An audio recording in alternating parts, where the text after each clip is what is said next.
And run বিল নিয়ে উত্তাল গোটা দেশ, বাদ নেই ত্রিপুরাও। মেলার মাঠের সিটি সেন্টারের সামনে বিক্ষোভ করে সংশ্লিষ্ট আইন প্রত্যাহারের দাবি একাংশ যান চালকদের।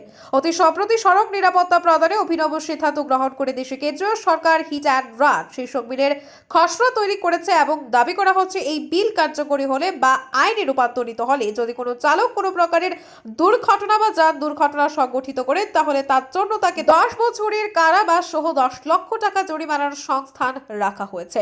এই বিষয়টা জানাজানি হওয়ার পরে গোটা দেশব্যাপী বিভিন্ন স্তরে বিশেষ করে বড় গাড়ি চালকদের মধ্যে ব্যাপক প্রতিক্রিয়া তৈরি হয়েছে এবং দিকে দিকে সিদ্ধান্তের বিরুদ্ধে প্রতিবাদ কর্মসূচি অব্যাহত। সংশ্লিষ্ট বিষয়ে আজ সম্মিলিত সিদ্ধান্ত গ্রহণ করে প্রতিবাদের অঙ্গ হিসেবে একাংশ চালকরা জানালোনা থেকে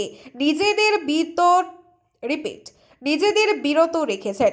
একই কর্মসূচিতে অংশগ্রহণ করে রাজধানীর সিটি সেন্টারের সামনে আয়োজিত এক গণধর্নায় ত্রিপুরা প্রাইভেট ট্রান্সপোর্ট মজদুর সংঘের নেতৃত্ব এবং কর্মী সমর্থকরা দাবি করছেন সংশ্লিষ্ট বিল একটা সর্বনাশা পদক্ষেপ এবং এই বিল কার্যকরী হলে গোটা দেশের মধ্যে শুধু শ্রমিক না সাধারণ অংশের মানুষের মধ্যেও বিরূপ প্রতিক্রিয়া তৈরি হবে বলে সংগঠনের দাবি।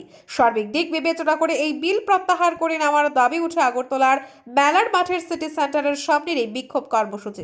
আমাদের কর্মসূচিতে এটা নেই, এখনো পর্যন্ত আমাদের যে কেন্দ্রীয় যে নির্দেশিকা সেই নির্দেশিকাতে আমরা এখনো পর্যন্ত এই নির্দেশ পাইনি।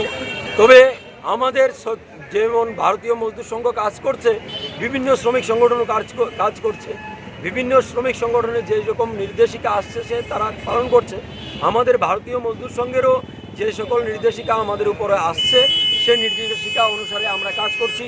হয়তো আগামী দিনেও আমাদের এই যে বিষয়, এই বিল যদি আমাদের যে বিষয়টা যদি মানা না হয় তাহলে আমরাও হয়তো সে আন্দোলনে সামিল হব। আপনার নামটা? আমার নাম সুমন শীল, আমি ত্রিপুরা প্রাইভেট ট্রান্সপোর্ট মজদুর মহাসংঘের সাধারণ সম্পাদক।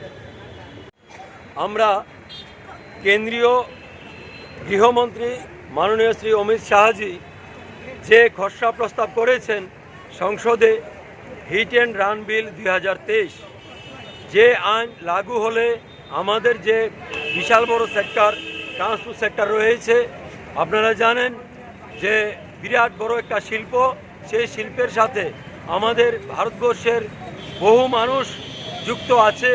এমনিতেই কোভিডের সিচুয়েশানে এবং বিভিন্ন কারণে আজকে এই শিল্পটা একটা ধ্বংসের তলানিতে এসে ঠেকেছে। আজকে যদি আবারও এই শ্রমিকদের উপর সড়ক দুর্ঘটনায় শ্রমিকদের উপর আবারও নতুন করে এই আইন লাগু করা হয়, আপনারা হয়তো জেনে থাকবেন যে শ্রমিক যদি কোনো একটা অ্যাক্সিডেন্ট করে, সেই শ্রমিক যদি সেই জায়গা থেকে অ্যাক্সিডেন্টের পর পলায়ন করে তাহলে তাকে 10 লক্ষ টাকা জরিমানা এবং 10 বছরের সশ্রম কারাদণ্ডের যে আইন